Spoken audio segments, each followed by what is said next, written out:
semeja dengan Kristus oleh karena kasih Tuhan.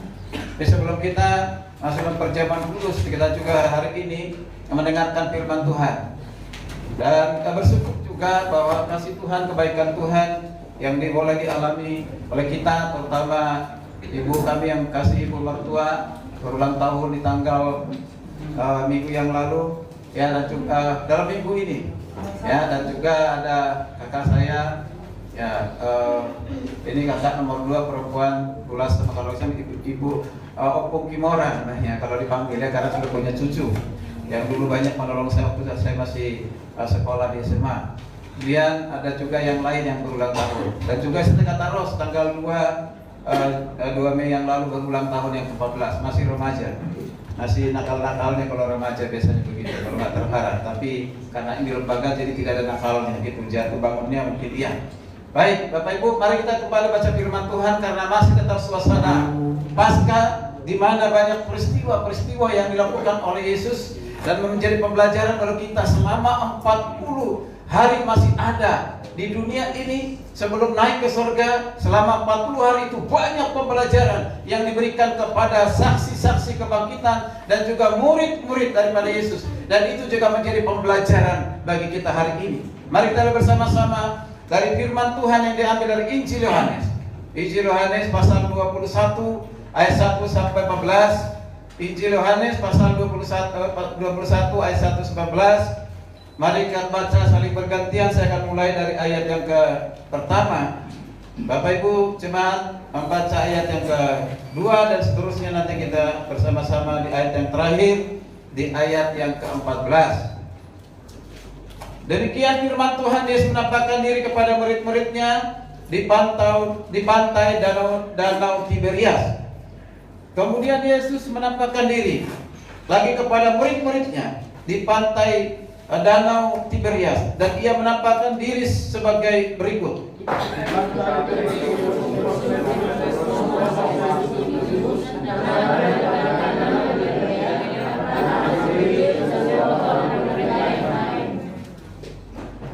Kata Simon Petrus kepada mereka, "Aku mau pergi menangkap ikan." Kata mereka kepadanya, "Kami mau pergi juga bersamamu."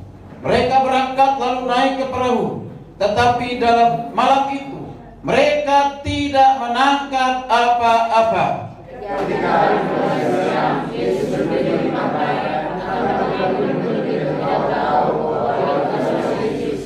Kata Yesus kepada mereka, "Hai anak-anak, apakah kamu punya ikan?"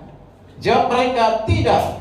Maka kata Yesus kepada mereka, "Pergilah jalan sebelah kanan perahu, maka akan kamu menoleh." Lalu mereka menolehkannya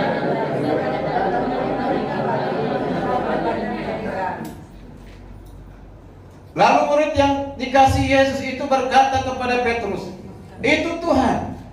Ketika Simon Petrus mendengar bahwa itu adalah Tuhan, ia mengikat jubahnya di badan, sebab ia hanya berpakaian dalam, lalu terjun ke dalam danau.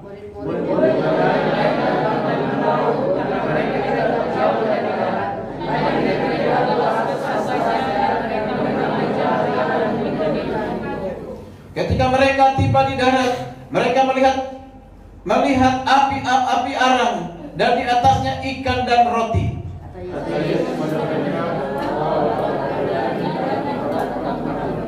Simon Petrus naik ke perahu lalu menarik jala itu ke darat, penuh ikan besar, 153 ekor banyaknya, dan sekalipun sebanyak itu, jala itu tidak koyak.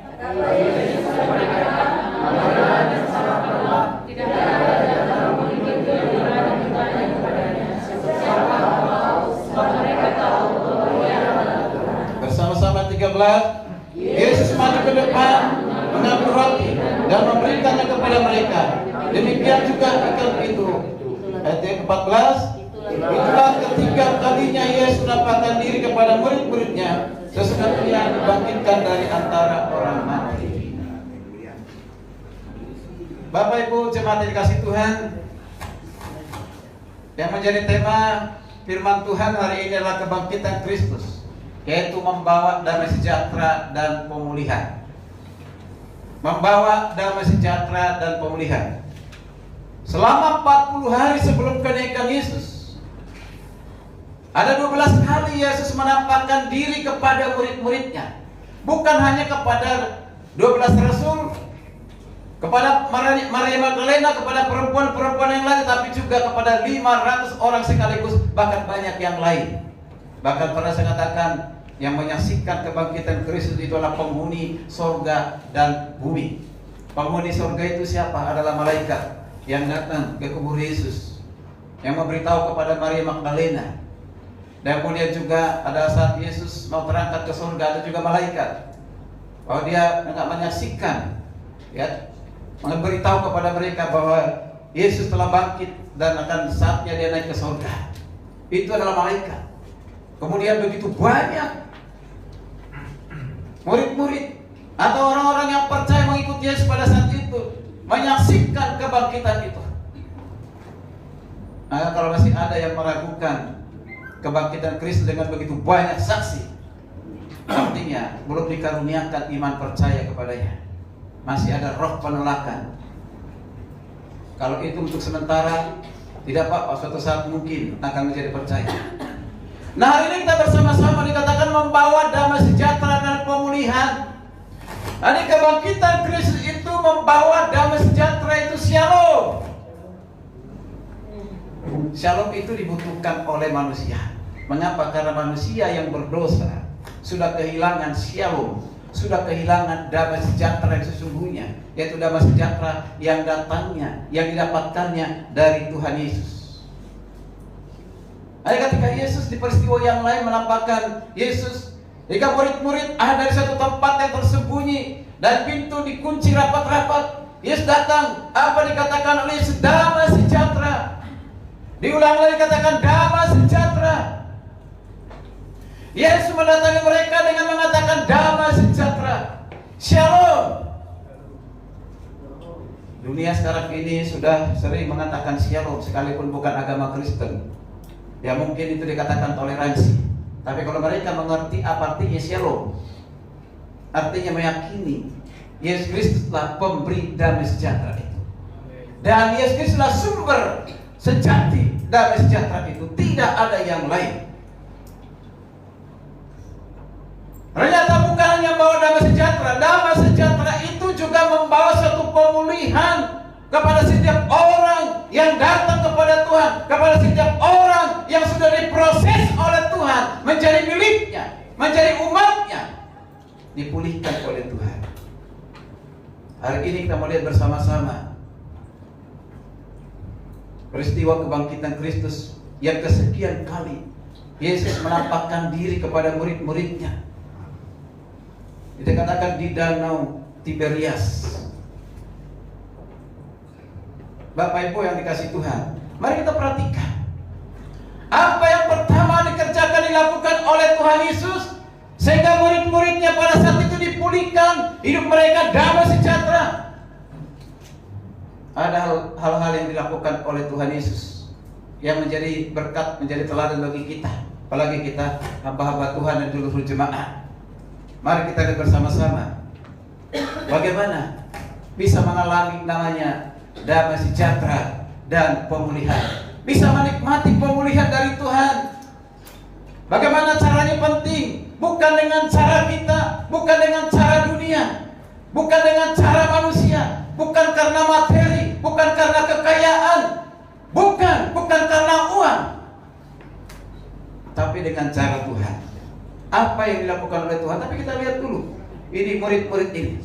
Kita baca ayat pertama sampai ayat ketiga. Saya ulang lagi, perhatikan Bapak Ibu kasih Tuhan, supaya kita diberkati dengan ayat firman Tuhan. Dikatakan demikian, kemudian Yesus menampakkan diri lagi kepada murid-muridnya di pantai danau Tiberias. Ia menampakkan diri sebagai berikut, artinya menceritakan di bawahnya. Di pantai itu berkumpullah siapa namanya Simon Petrus, ada lagi siapa, ada Thomas yang disebut dengan Didimus, ada lagi siapa, adalah Nathanael dari Kana yang dari Galilea, ada lagi anak-anak Zebedeus, bahkan 2 orang murid yang lain.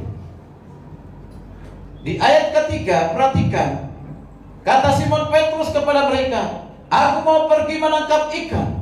Kata mereka kepadanya, kami mau pergi juga bersamamu.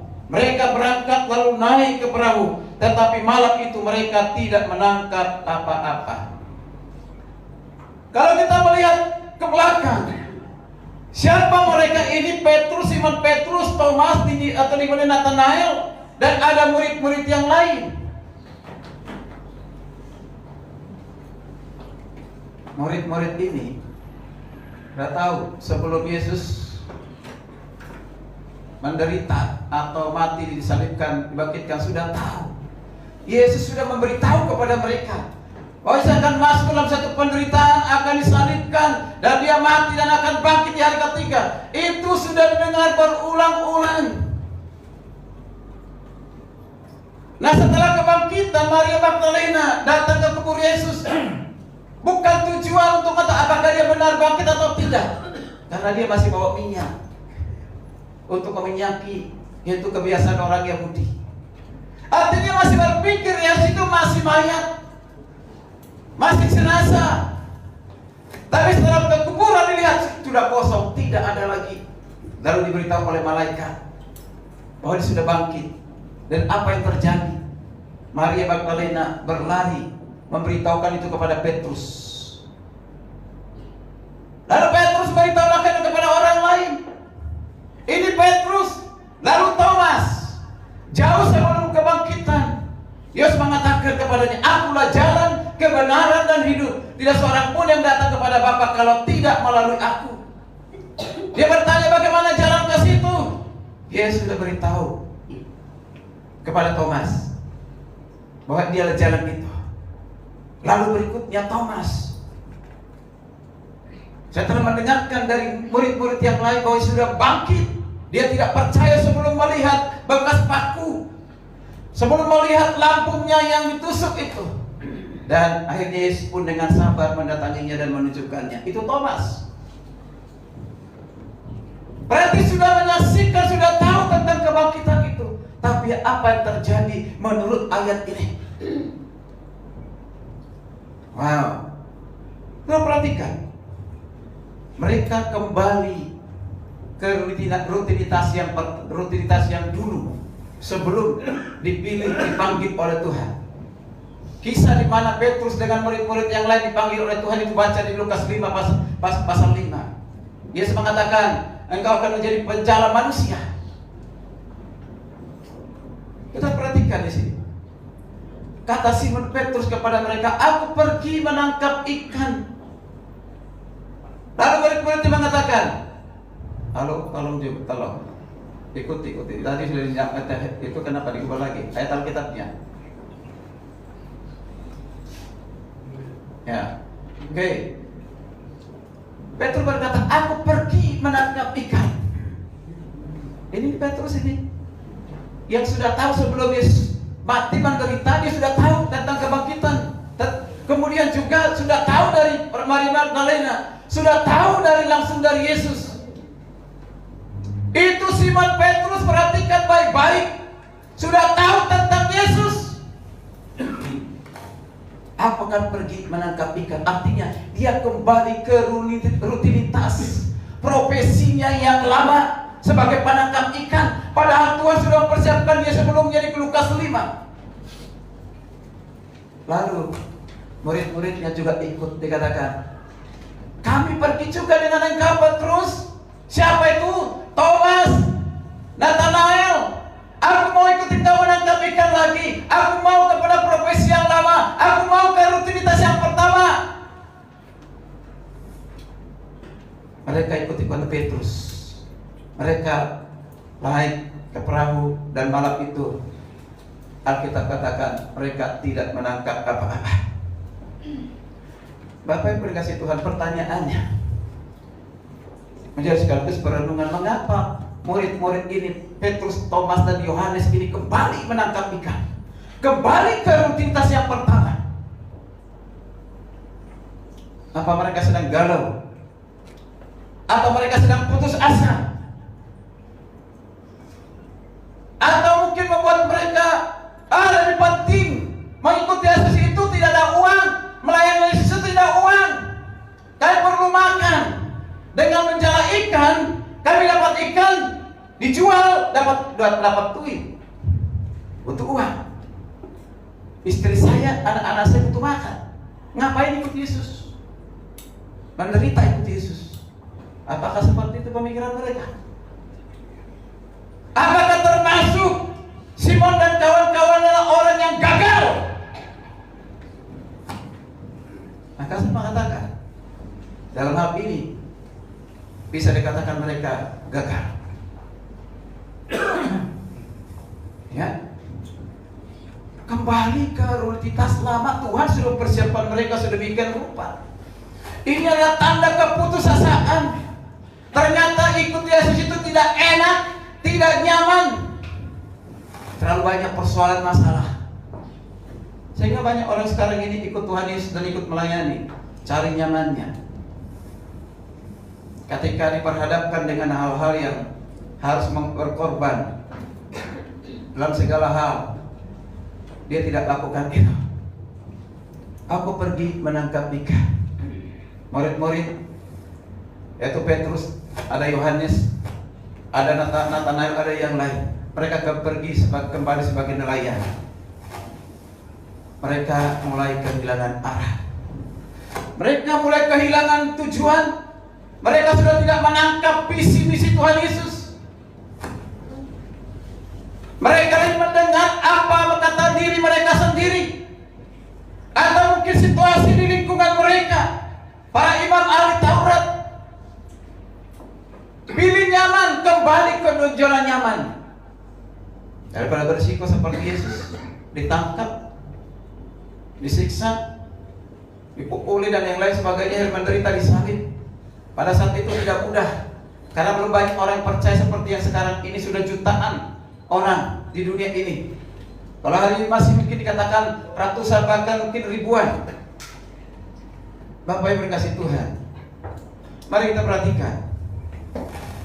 Ternyata di dalam masa-masa di mana kita mengikuti Tuhan Yesus, percaya kepada Tuhan Yesus, ada hal-hal yang membuat kita kecewa. Cenderungan kita mulai kembali kepada zona nyaman. Bahkan mungkin ada hal-hal yang tidak memuaskan hati kita. Mulai kita berpikir, mempertimbangkan, lalu kita tinggalkan. Kita kecewa. Jemaat yang hari-hari ini mungkin karena persoalan ekonomi, persoalan keuangan, nampaknya kok susah sekali untuk mendapatkan uang, untuk menafkahi keluarga, untuk mencari dana pendidikan, untuk makan aja susah. Bagaimana memberikan anak sekolah? Kita mulai kecewa. Bahkan kita protes Tuhan. Di mana Tuhan katanya Kau baik, sangat baik, tapi mana kebaikanmu? Dan mungkin kita mulai menyalahkan orang lain, menyalahkan diri kita sendiri. Akibat dari semua itu kita mulai malas beribadah, malas berdoa, malas baca firman Tuhan. Tidak lagi ada persekutuan yang harmonis dengan Tuhan. Tidak lagi sungguh-sungguh melayani Tuhan. Karena kita sudah merasa kecewa, putus asa. Padahal kita sudah mengikut Tuhan itu mungkin puluhan tahun, sesuai dengan umur kita, sesuai dengan usia kita. Mungkin kita sudah lama dalam pelayanan, tapi kalau pelayanan itu ada hal-hal yang belum memuaskan kita, belum ada yang kita capai, mulai kita luntur semangat di dalam suatu pelayanan. Mungkin sudah kehilangan arah, tidak lagi ada di jalurnya Tuhan, tidak lagi di visi-misinya Tuhan. Ini dialami oleh murid-murid. Tapi saya sangat bersyukur, saya melihat luar biasa Tuhan Yesus itu. Mengapa saya katakan luar biasa? Yesus hadir di Danau Tiberias, bukan langsung marah-marah. Hai Petrus, hai Yohanes, dan Nathanael dan yang lain, kembali, jangan kamu menjadi penelayan. Ayo kembali. Apakah dulu saya sudah panggil kamu menjadi pencala manusia, karena kamu kembali menjadi pencala ikan? Apakah Yesus berkata demikian kepada mereka? Tidak. Memang kalau kita manusia bisa marah, marah manusia tidak bisa menyelesaikan masalah. Bahkan Tuhan Yesus tidak marah kepada mereka. Luar biasa. Maka hal yang kedua yang kita perhatikan, yang dilakukan oleh Yesus kepada murid-murid yang mulai kehilangan arah, punya tujuan dalam keputusasaan. Yesus tidak membiarkan mereka dalam kondisi itu, dalam keadaan itu. Maka di ayat 4 dan 6 kalau kita lihat, Yesus hadir di tengah-tengah mereka. Bisa tadi ini, jangan melamun itu apa namanya? Ayo ikuti khotbah saya lalu bisa tunggu juga. Multimedia. Terus itu udah lewat. Ya. Udah masuk ke pokoknya. Ini kelompok besar ini. Berkat. Yang pertama kembali ke rutinitas yang lama. Yang kedua Yesus hadir di tengah kegagalan. Yang ketiga pengakuan dan kerinduan murid-murid kembali kepada Yesus. Kemudian yang terakhir ada perjamuan pemulihan. Mari kita lihat satu persatu. Tadi yang pertama saya sudah jelaskan. Mereka kembali kepada rutinitas yang pertama. Barangkali itu karena keputusasaan, sudah kehilangan arah, atau mungkin sudah lebih mementingkan kepentingan dirinya sendiri. Bagaimana supaya makan, supaya bisa minum, bisa anak-anaknya, istrinya. Bukan berarti itu salah. Berkasih Tuhan, perhatikan baik-baik bersama-sama di sini. Ini Yesus luar biasa, karena Yesus sudah tahu bahwa dia akan naik ke surga. Sedang mempersiapkan para rasul dan murid-murid yang lain untuk melanjutkan pekerjaannya di tengah-tengah dunia ini. Mereka tidak mungkin bisa menangkap itu kalau Tuhan tidak sabar memimpin mereka, mengajari mereka, membimbing mereka. Karena Tuhan sudah tahu kau harus melakukan perkara yang lebih besar daripada apa yang saya lakukan, kata Yesus. Ternyata tidak mudah. Bahkan Petrus kita tahu siapa yang pernah menyangkal Yesus 3 kali sebelum ayam berkokok. Nanti kalau kita baca di pasal yang berikutnya, Yesus kembali memulihkan Petrus ini. Hai Simon Petrus, apakah kau mengasihi aku?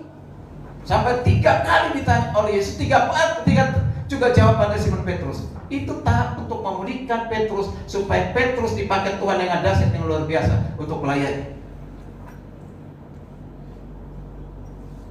Murid-murid dalam keadaan seperti itu mungkin sudah kehilangan arah, keputusasaan. Yesus tidak membiarkan. Maka Yesus tidak hadir untuk menjadi hakim buat mereka. Tidak.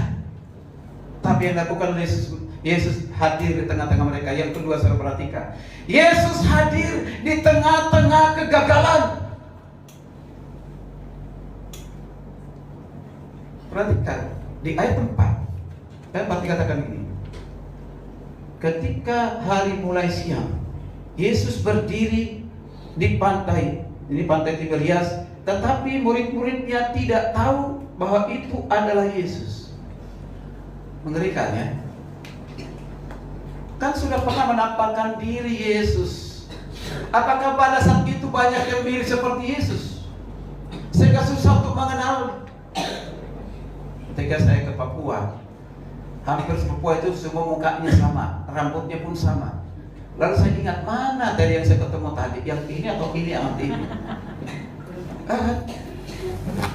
Bahkan kalau banyak mirip seperti Yesus, barangkali wajar Petrus dengan teman-teman tidak mengenalnya karena terlalu banyak yang sama. Tetapi kemungkinan hanya Yesus yang seperti itu. Lalu perhatikan baik-baik. Alkitab katakan, tetapi murid-muridnya tidak tahu bahwa itu adalah Yesus. Ngeri ya? Betul. Seharusnya tidak terjadi demikian. Sama seperti kedua murid yang pulang ke Emmaus. Sudah ada Yesus bersama-sama dengan mereka bercakap-cakap. Mereka tidak mengenalnya. Bahkan sekarang sempat dikatakan, apakah engkau satu-satunya yang tidak tahu bahwa raja orang Yahudi, pembebas pemimpin kami, sudah diambil orang, hilang, mayatnya tidak lagi di kuburan, hanya engkau yang tahu satu-satunya. Maria Magdalena, hampir dikatakan, barangkali bukan hampir dikatakan, penjaga taman, engkau yang mengambil mayatnya. Wow, luar biasa. Bapak Ibu dikasih Tuhan, mari kita perhatikan bersama-sama. Sejauh mana kita sudah mengenal Tuhan, berapa lama kita sudah mengenal Tuhan, itu tidak jaminan. Tapi penting buat kita mulai dari awal sampai hari ini. Karena banyak juga orang yang sudah tahu Tuhan tinggalkan Tuhan. Oleh karena persoalan banyak hal. Karena pernah gagal, usahanya gagal, pekerjaannya tidak diberkati, pergaulannya putus di tengah jalan, atau apapun itu, atau mungkin suami istri sudah mulai berantakan. Suami arahnya kemana, istri arahnya kemana, tidak ada lagi keharmonisan. Padahal sudah cukup lama menjadi orang Kristen, sudah tahu Yesus Kristus, tapi tinggalkan Yesus. Saudara, saya mengatakan bahwa Yesus tidak pernah tinggalkan kita. Amin. Amin. Lihat murid-murid, perhatikan di ayat kelima. Kata Yesus kepada mereka, hai anak-anak, luar biasa ini. Kalau saya nakal seperti ini, mungkin saya nggak panggil anak-anak. Hai anak-anak nakal. Nah, itu kan, kalau itu manusia kan. Orang tua kalau sudah nggak sabar dengan anak-anaknya, itu udah keluar itu kata-kata keputusasaan. Bahkan kata mungkin kan berani, dasar anak setan. Bahkan kalau orang Batak, dasar anak bodat. Tahu bodat? Monyet. Itu yang ada di atas pohon itu. Monyet. Nah. Bahkan Anda juga pernah mendengarkan, dasar anak anjing. Coba kalau anak itu dia dengar seperti itu, aku anjing, berarti bapak saya juga anjing juga dong. Kalau mamanya bilang kau anjing, nah berarti mama anjing juga ke anaknya. Sama-sama anjing kita. Luar biasa. Makanya hati-hati dengan perkataan kita. Sebelum bicara, pikir dulu. Apakah itu membangun? Apakah itu menyakiti hati orang? Kita harus berpikir. Tapi Yesus ini luar biasa dengan lembut. Hai anak-anak. Wah, karena tadi di ayat Alkitab dikatakan, di ayat ke-7, lalu murid-murid yang dikasihi Yesus, luar biasa. Dasarnya ketika manggil, hai anak-anak, itu karena dasarnya kasih Kristus kepada mereka. Sekalipun banyak mereka dalam satu kesalahan, pernah mengkhianati, kembali menjadi penjala ikan, menjadi pekerjaan rutinitas yang dulu, profesi mereka yang lama. Yesus katakan, hai Petrus, anakku ke sini. Hai Yohanes, anakku datang ke sini. Natanael, anakku datang ke sini. Wow, luar biasa. Ditanya begini, apakah kamu punya ikan? Jawab mereka, tidak. Memang mereka tidak dapat, karena sudah semalaman di situ menjalar ikan, tidak dapat apa-apa. Mereka gagal menangkap ikan, tidak dapat apa-apa. Ini berulang peristiwa sebelum kematian Yesus. Pernah Yesus mendatangi mereka untuk mempersiapkan murid-murid yang dipanggil. Itu di pantai juga. Yang berkata, hei Simon Petrus, hari ini engkau menjadi penjala manusia. Dan begitu Petrus merespon, dia tersungkur di kaki Yesus dan merasa orang berdosa tidak layak. Tapi apa yang terjadi? Masih kembali ke pekerjaan yang lama. Tapi Tuhan tidak pernah putus asa. Pemimpin, gembala sidang boleh saja putus asa menghadapi orang-orang tertentu, tapi Yesus tidak pernah putus asa. Dia sabar. Maka belajar dari Yesus ini luar biasa. Dikatakan, apakah kamu punya ikan? Jawab mereka, tidak. Mengapa Yesus masih bertanya? Seringkali Yesus ini bertanya. Orang Emmaus pun bertanya. Kepada orang lain bertanya. Nanti orang buta yang tidak bisa melihat itu dan pengemis, apa yang kau hendak untuk aku berbuat? Udah tahu buta. Kenapa masih bertanya? Kalau orang udah paham, itu membuktikan di situ punya banyak keterbatasan. Kalau orang tidak paham, Yesus mau supaya kita terbuka. Yesus mau supaya Petrus terbuka di hadapan Tuhan, terbuka atas kondisi rohaninya, kegagalannya. Maka dikatakan benar, aku tidak ada ikan. Sebenarnya tujuannya apakah Yesus itu tujuannya untuk ikan itu? Semata-mata untuk mendapatkan ikan itu? Apakah pada saat itu Yesus numpang makan, kelaparan, sehingga minta ikan kepada mereka? Tentu tidak. Yesus tanpa makan pun tetap kenyang dan tidak pernah kelaparan. Yesus lakukan ini bukan untuk kepentingannya, tapi untuk kepentingan Petrus dan murid-murid yang lain. Perhatikan, kata Yesus kepada mereka, tebarkanlah jalamu di sebelah kanan perahu, maka kamu akan mendapatnya. Lihat ketaatan yang luar biasa. Mereka pun menebarkannya dan mereka tidak dapat menariknya lagi. Dan karena banyak ikan, bahkan dikatakan 153 ekor. 153 ekor besar-besar, dihitung berarti. Ada orang tertentu menafsirkan 153 itu boleh-boleh saja. Ya, apa maksudnya makna dari 153 itu? Tapi hari ini mau kita lihat bersama-sama. Yesus menyapa mereka. Yesus menegur mereka dengan penuh kasih sayang. Dan ketika mereka taat, katakan tebarkanlah jalamu. Dalam kegagalan itu mengatakan tebarkanlah jalamu. Dia tidak mengatakan lagi kepada Yesus seperti di Lukas 5, sudah sepanjang malam kami menebarkan jala, kami tidak mendapatkan apa-apa. Petrus tidak lagi mengatakan dalam konteks ini, tapi dia tidak nurut aja. Mereka lakukan. Artinya apa? Di dalam kegagalan, di dalam keputusasaan, di dalam kekecewaan, di dalam ketakutan, di dalam kekhawatiran, Allah tidak pernah meninggalkanmu. Amin. Allah hadir dalam segala kondisi keadaan hidup kita. Saya percaya hal itu. Ketika mungkin kita sudah dalam keputusasaan, oleh karena sakit penyakit, oleh karena penderitaan, oleh mungkin masih dalam kekurangan dan yang lain sebagainya, jangan pernah salahkan siapapun, apalagi salahkan Tuhan. Tapi koreksi hati kita, koreksi hidup kita, evaluasi kehidupan kita dalam mengikut Tuhan. Tentunya itu ada pada kita. Tuhan itu selalu ada hadir di tengah-tengah kita. Amin. Amin. Kalau Tuhan Yesus menghadiri Simon Petrus yang gagal itu, yang putus asa itu, yang kehilangan arah itu, dan saya percaya Tuhan yang sama juga hadir dan ada di tengah-tengah kehidupan kita. Amin. Amin. Amin. Amin. Tebarkanlah jalamu di sebelah kanan perahu. Ketika Tuhan mengatakan tebarkanlah jalamu, kau taat, tebarkan. Amin. Amin.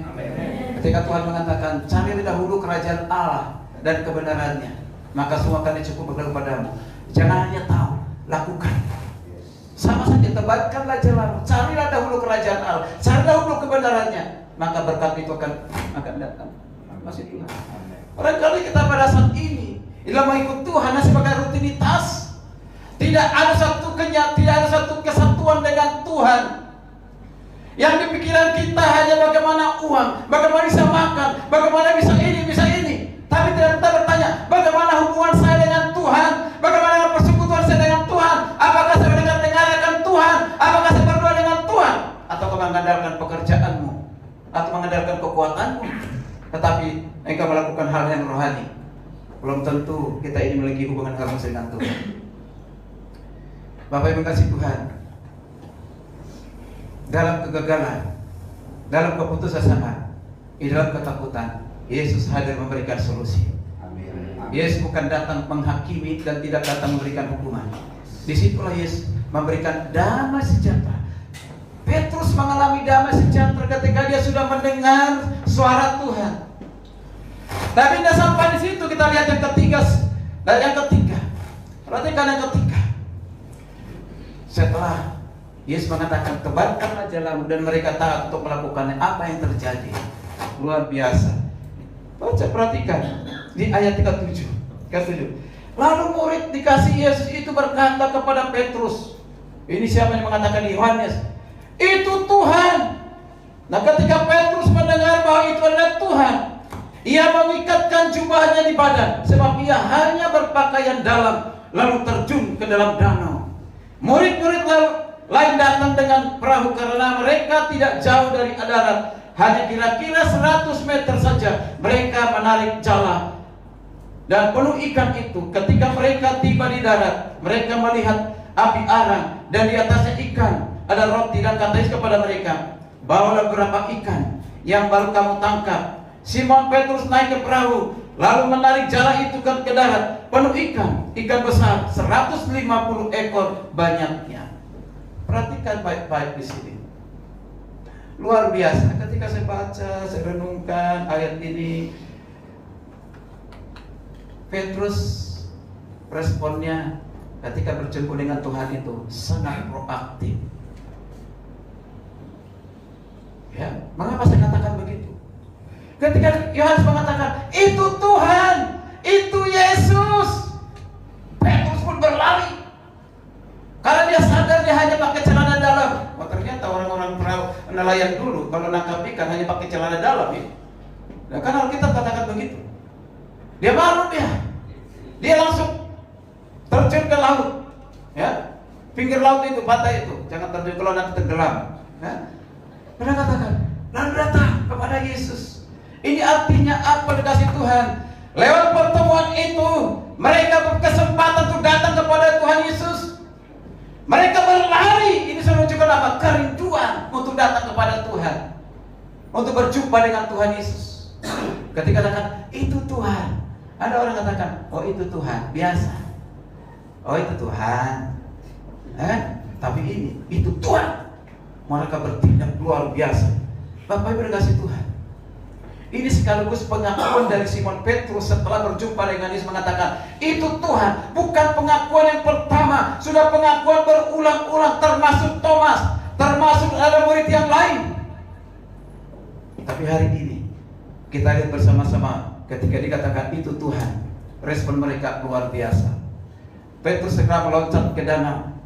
Ada kerinduan, meskipun dia merasa gagal, kehilangan arah, tidak lagi adalah visi misi Tuhan. Padahal itu tujuan Tuhan untuk menyiapkan mereka.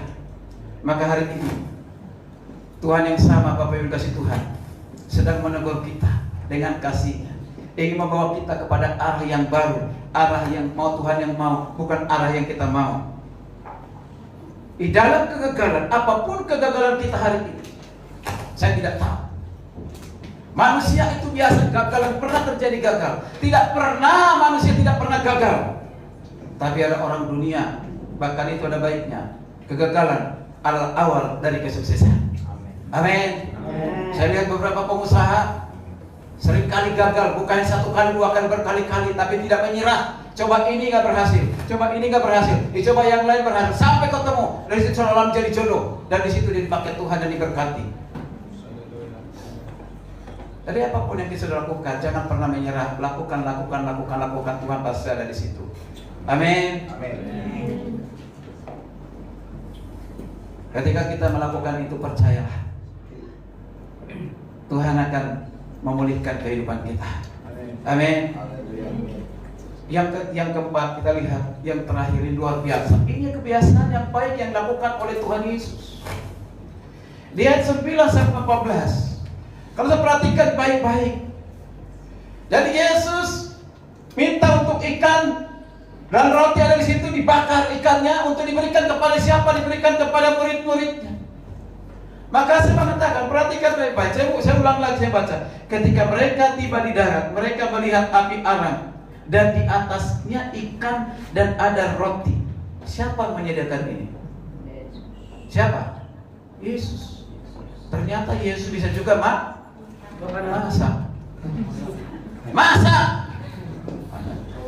Ya.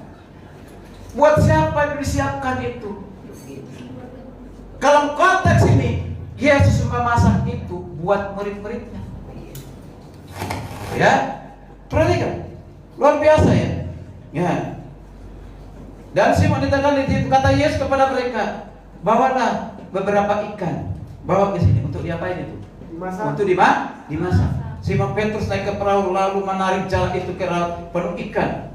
Nah, 150 ekor banyaknya. Dan sekali-kali sebanyak itu, jika jala itu tidak koyak, kata kepada mereka, marilah dan sarapanlah. Tidak ada di antara murid-murid yang berani bertanya lagi kepadanya, siapakah engkau? Perhatikan baik-baik. Marilah, sarapanlah. Berarti kalau sarapan ini pagi-pagi berarti sarapanlah. Karena dikatakan semalam sepanjang malam kan berarti pagi. Ya sarapanlah. Ketika Tuhan manggil mereka makan, karena tahu makan itu adalah lambang dari persekutuan. Amin. Amin. Masih ingat di Wahyu 3:20 dikatakan, lihat tak aku berdiri di muka pintu dan mengetok. Kalau ada orang mendengarkan suaraku dan mendapatkan, aku akan makan bersama-sama dengan dia. Makan. Jadi ketika Yesus memanggil mereka untuk sarapan, bukan hanya sekedar sarapan itu tujuannya, bukan sekedar supaya mereka bisa makan sekarang sepanjang malam. Mereka sudah bekerja mencarikan tidak dapat apa-apa karena kelaparan. Bukan itu tujuannya. Tapi tujuan Yesus adalah supaya bisa bersekutu dengan mereka. Dan tujuan Yesus setelah mereka bersekutu, mereka dipulihkan. Setelah mereka dipulihkan, mereka kembali kepada visi Kristus untuk menerima Tuhan dengan dahsyat. Kalau perhatikan baik begini sini, luar biasa. Dikatakan ketika Yesus sudah manggil mereka untuk sarapan, mereka tidak berani lagi bertanya siapakah Yesus ketika makan. Sebenarnya kau siapa ya? Ya kan? Kan bisa saja kan sambil bilang, engkau siapa kau kami ajak makan? Tidak lagi berani bertanya. Mengapa? Karena mereka sudah mengenal siapa Yesus. Lewat peristiwa kegagalan mereka, kekecewaan mereka, Yesus hadir menyapa mereka dan melakukan mujizat. Mereka, ini Yesus, ini Tuhan. Luar biasa. Yesus mengambil roti dan memberikan kepada mereka. Maka saya mengatakan bukan tujuan tentang roti itu, bukan, tapi mau bersekutu. Itulah sebabnya di dalam rumah tangga itu sekali-kali pagi-pagi, paling tidak pagi-pagi, semeja lah, di situ ada istri, di situ ada suami, di situ anak-anak, makan bersama. Itulah baru persekutuan. Sambil makan, ada satu sama yang lain, bisa ngobrol yang ringan-ringan, ya kan? Itu penting. Kalau orang Kristen, anak makan di mana, istri anak di mana, suami makan di mana, tidak pernah ada kebersamaan. Hari ini kita ada persekutuan, menikmati rasa syukur kita dengan makan. Itu tujuan untuk persekutuan, bukannya makan itu. Bapak Ibu bisa mengusahakan makan seperti itu, kan bisa mendapatkan itu kan di luar sana. Bukan itu tujuan utamanya. Tetapi tujuan adalah persekutuan di antara kita melalui makan bersama. Perhatikan ayat selanjutnya. Dikatakan ayat 12, ayat yang ke-13. Yesus maju ke depan mengambil roti dan memberikan kepada mereka. Demikian juga ikan itu diberikan kepada mereka. Itulah ketiga kali Yesus menampakkan diri kepada murid-muridnya sesudah ia dibagikan dari antara orang mati. Saudara, melalui peristiwa ini, perjamuan makan itu adalah proses pemulihan kepada Simon Petrus dengan Thomas, dengan Nathanael dan yang lain. Mereka dipulihkan, ternyata tidak cukup juga. Simon Petrus di ayat 15 dan seterusnya. Itu ada proses pemulihan, panggilan untuk menggembalakan jemaat Tuhan bagi Simon Petrus. Dan kita tahu hasil dari pemulihan itu, hasil dari damai sejahtera itu, Simon Petrus dipakai Tuhan dengan dahsyat yang luar biasa. Sekali berkhotbah 3.000 orang bertobat. Luar biasa. Itu karena kuasa Tuhan bekerja melalui kehidupannya. Dan setelah itu banyak lagi. Hari waktu didiskusi di kelas di pasca sarjana, ada orang bertanya begini, Pak, kenapa ya dari 12 rasul itu yang menulis kitab itu kok hanya beberapa? Ada Lukas, ada Matius, ada Markus, ada Yakobus, ada Yohanes. Tapi murid-murid yang lain di mana? Apakah mereka waktu vakum tidak berbuat apa-apa? Kok hanya yang dicatat? Coba pernah berpikir nggak kita itu? Di mana mereka yang lain? Ada Petrus, kan ada 12 murid. Murid-murid yang lain di mana? Wah, saya hampir, ya bagaimana jawabnya ya? Lalu saya berkata begini, setiap orang dipanggil oleh Tuhan dengan cara Tuhan, dengan kehendak Tuhan, dan juga Tuhan ketika memanggil yang begitu banyak anggota dalam tubuh kursi itu, diberikan beberapa karunia. Ada karunia memang untuk menulis, ada karunia untuk menerima, ada karunia untuk menerima ya, karunia untuk memberi, dan berbagai macam karunia. Tetapi yang saya tahu, ketika sekalipun mereka tidak dicatat, tidak ada hasil karyanya pada saat itu ditulis dalam kitab ini. mereka tetap menjadi saksi Tuhan. Mereka tetap memberitakan Injil sekalipun tidak dicatat di kitab ini. Jadi bukan berarti hanya Matius, Lukas, Markus, Yohanes, Yakobus dan yang lain. Karena tercatat maka mereka yang efektif atau yang dipakai itu adalah tidak, yang lain juga dipakai Tuhan. Amin. Artinya apa? Tidak ada di depan, tapi ada di belakang layar. Adalah ya orang-orang yang sudah dipulihkan oleh Tuhan tidak lagi menonjolkan dirinya sendiri. Sekalipun mungkin dia di belakang layar tidak dilihat oleh banyak orang, tapi dia tetap kerjakan dengan apa? Sepenuh hati, dengan semangat. Ini orang yang dipulihkan Tuhan.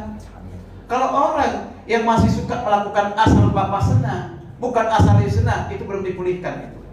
Lalu bekerja melakukan sesuatu supaya dilihat, orang nampaknya rajin sedang tidak dilihat, tidak lakukan. Ini belum dipulihkan. Berarti kau hanya menyenangkan hati siapa? Menyenangkan hati siapa? Tapi kalau mengatakan yang penting dilihat Yesus, tidak dilihat oleh gembala, tidak dilihat oleh kepala asrama, tidak dilihat oleh orang lain, tapi Yesus melihat apa yang melakukan saya lakukan dengan tulus. Amin. Ketika kamu melakukan itu, engkau sedang dipulihkan dan engkau diproses. Engkau saat ini mungkin masih belum menjadi apa-apa, tapi Tuhan akan mengangkat engkau. Bukan gembalamu, bukan pemimpinmu, bukan siapa-siapa yang akan memproses engkau untuk naik. Tetapi Tuhan sesuai dengan proses Tuhan, sesuai dengan waktu Tuhan, sesuai dengan ketaatanmu. Amin. Melalui perjamuan maka murid-muridnya dipulihkan oleh Tuhan. Luar biasa. Dan Tuhan berinisiatif untuk melakukan itu, bukan karena diminta oleh Simon Petrus dengan murid-murid, bukan, tapi inisiatif dari Tuhan. Maka kalau kita mau mengalami damai sejahtera, mengalami pemulihan saat ini, apa yang harus kita lakukan? Jangan ingat kegagalanmu. Yang kedua, ketika kata gagal, jangan tinggalkan kegagalan itu. Yesus hadir dalam segala situasi kehidupan kita. Dan ketika dia hadir, dia akan memulihkan kita, memberikan kita damai sejahtera. Ketika sudah memulihkan kita, dia mau supaya kita menjadi alatnya. Dia mau supaya kita mengiring Tuhan kapanpun, dimanapun, dalam segala sesuatu apapun. Maka kita mengangkat kita sampai sesuai dengan apa yang Tuhan mau, dan kita berjumpa dengan Tuhan. Amin. Jika Tuhan dipulihkan, lakukan itu dalam kehidupan kita. Amin. Mari kita bangkit berdiri. Serta para singer dan semua OWR maju ke depan, pemain musik bersyukur atas firman Tuhan.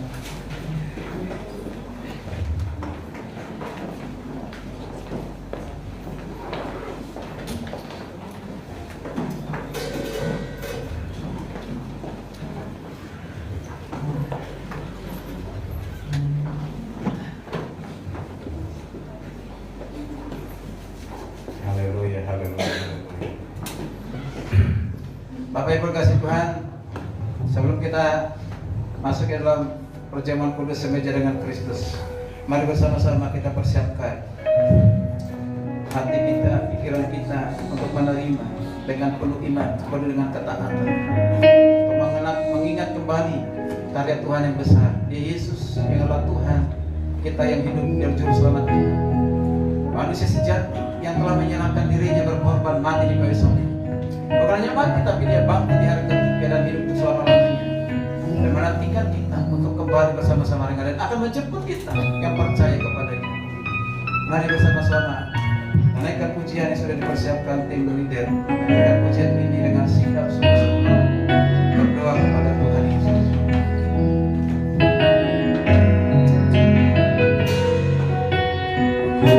Hidup oleh anugerah-Mu, yang terbaik ku terima dari-Mu.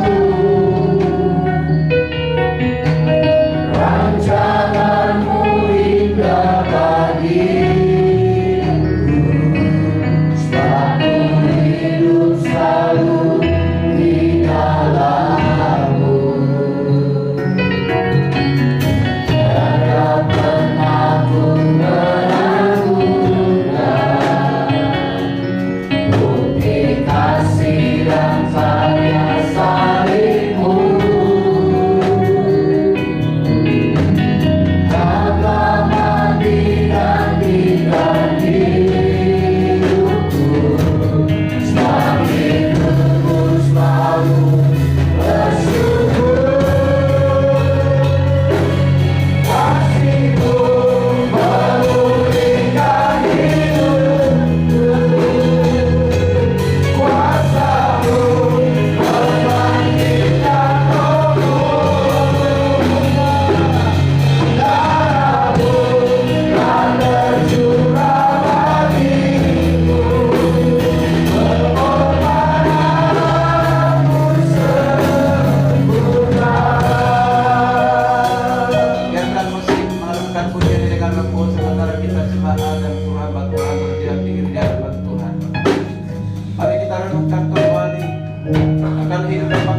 damai sejahtera. Saat ini kita sedang dalam persoalan masalah kegagalan, keputusasaan, ketakutan, kecemasan. Ingat, ada Tuhan yang selalu hadir di tengah-tengah kita. Damai sejahtera Kristus itu bukan tergantung kepada keadaan kita. Kehadiran Tuhan yang di tengah-tengah kita bukan tergantung kepada keadaan kita. Dalam segala situasi apapun Dia hadir dan ada di tengah-tengah kita. Pemulihan itu terjadi ketika kita mau datang kepada Tuhan, mau mendengarnya, mau meresponi panggilannya, taat kepadanya. Seperti Simon Petrus dengan murid-murid yang lain, mereka dengan semangat datang kepada Tuhan, tidak lagi melihat kegagalan, keputusasaan, ketakutan, tapi melihat ada solusi yang terbaik yang Tuhan berikan kepada mereka. Kebarkanlah jalan dan mereka menangkap ikan 123 ekor. Seperti Yesus memulihkan Simon Petrus, demikian juga Tuhan memulihkan setiap kita yang saat ini merasa gagal. Jangan kembali kepada kehidupan yang lama.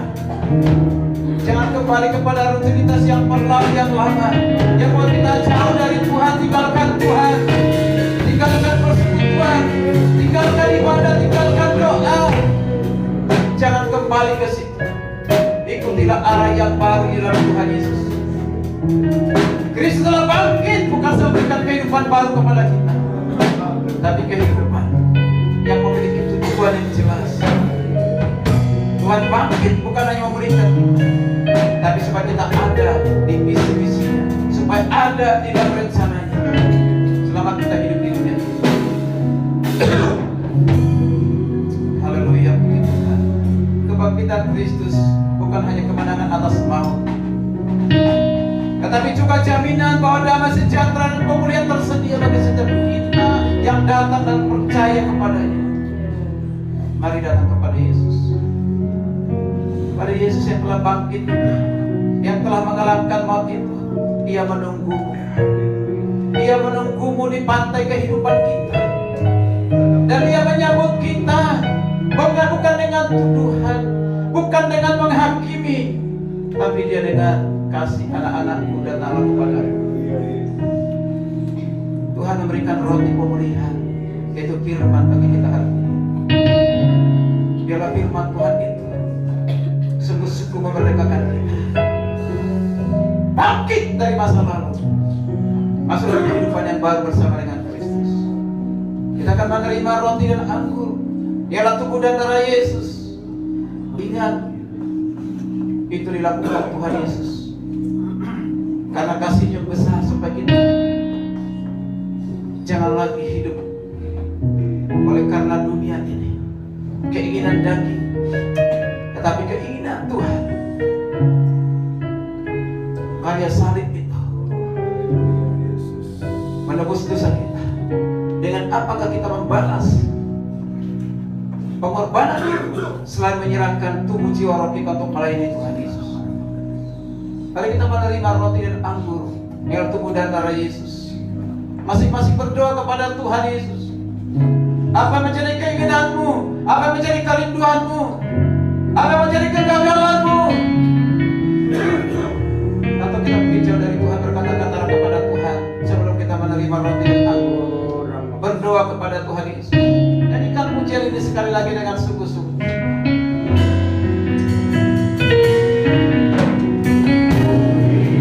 Oleh anugerah-Mu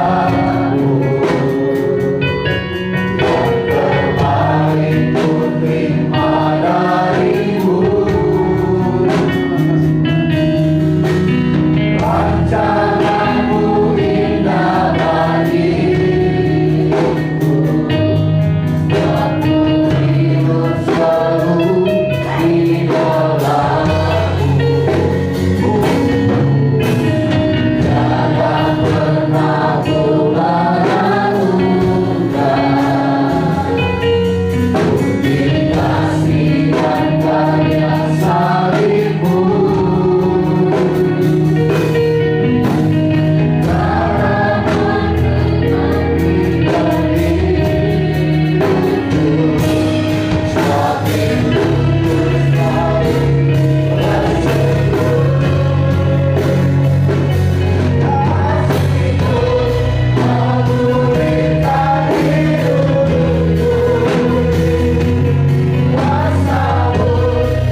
Ampuni segala dosa kesalahan pelanggaran kami Tuhan.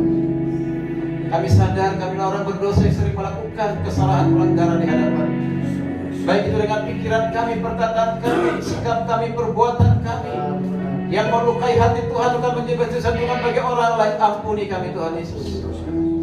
Jika Tuhan melihat kami selama ini jauh dari Tuhan, jauh dari persekutuan dengan Tuhan, ampuni kami Tuhan. Ampuni kami Tuhan. Dan hari ini kami kembali disegarkan oleh kebenaran firman-Mu dan menerima roti dan anggur tubuh darah Yesus yang menyegarkan rohani kami, iman kami. Dan akan menerimanya dengan rasa syukur. Terima kasih, terima kasih, terima kasih Tuhan Yesus. Terima kasih, terpujilah nama-Mu. Terima kasih.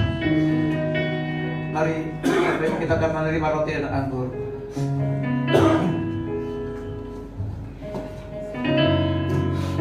Ku hidup oleh anugerah. Ku hidup oleh anugerah-Mu. Yang terbaik ku terima dari-Mu.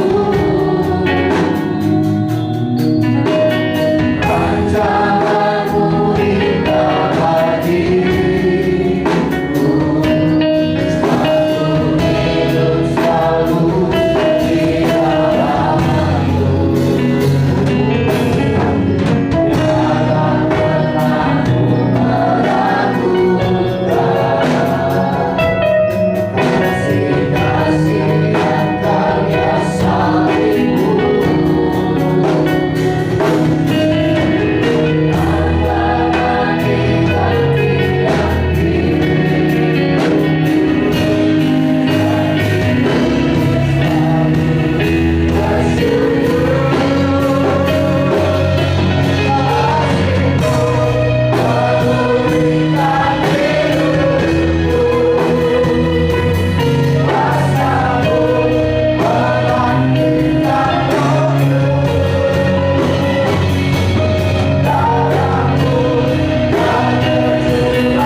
kepadamu.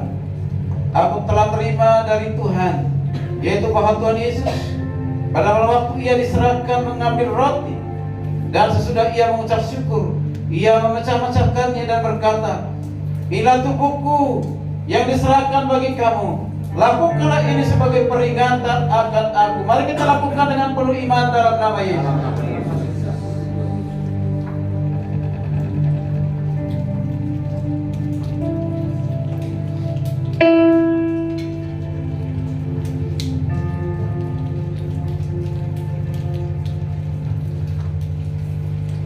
Mari kita angkat cawan di tangan kanan kita. Angkat dengan tinggi dan ingat pengorbanan Yesus, darahnya yang telah dicurahkan bagi saudara-saudara kita untuk menggantikan kita manusia berdosa yang seharusnya kita yang digantung, yang seharusnya kita yang binasa. Tapi karena pengorbanan Yesus, darah yang dicurahkan sehingga dosa kita ditebus dan diberikan kita kepada kehidupan, dibawa kita kepada kehidupan kekal bagi kita yang percaya kepada Kristus. Mari setiap kita yang saat ini sedang mengalami sakit apapun di tangan, taruh tangan kiri kita di dada kita. Biarkan kuasa Tuhan mengalir menyembuhkan segala sakit penyakit kita. Dengan bilur-bilur Yesus kita disembuhkan dengan sempurna. Dengarkan firman Tuhan berkata demikian. Demikian juga ia mengambil cawan sesudah makan, lalu berkata, cawan ini adalah perjanjian baru yang dimateraikan dengan darahku. Lakukanlah ini setiap kali kamu minumnya sebagai peringatan akan aku. Mari kita lakukan dengan penuh iman dalam nama Yesus. Dalam nama Yesus inilah nama Tuhan Yesus. Haleluya, haleluya, haleluya. Mari kita bersyukur kepada Tuhan. Angkat hati kita, angkat tangan kita. Kita katakan kepada Tuhan, haleluya, haleluya, haleluya.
Sudah menyatu dengan tubuh dan darah-Mu.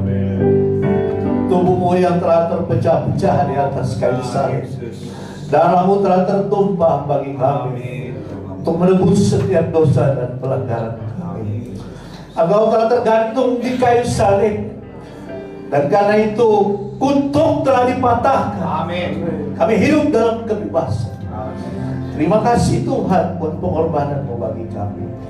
Biar setiap kali kami makan roti dan minum ampun, kami memberitakan kematian-Mu Tuhan, sampai Engkau datang pada kali yang kedua. Kami percaya kuasa tubuh dan darah-Mu bekerja berkarya dalam hidup kami. Kami yang sakit disembuhkan dalam nama Yesus. Kami yang lemah dikuatkan. Kami yang memiliki persoalan pergumulan diberikan jalan keluar.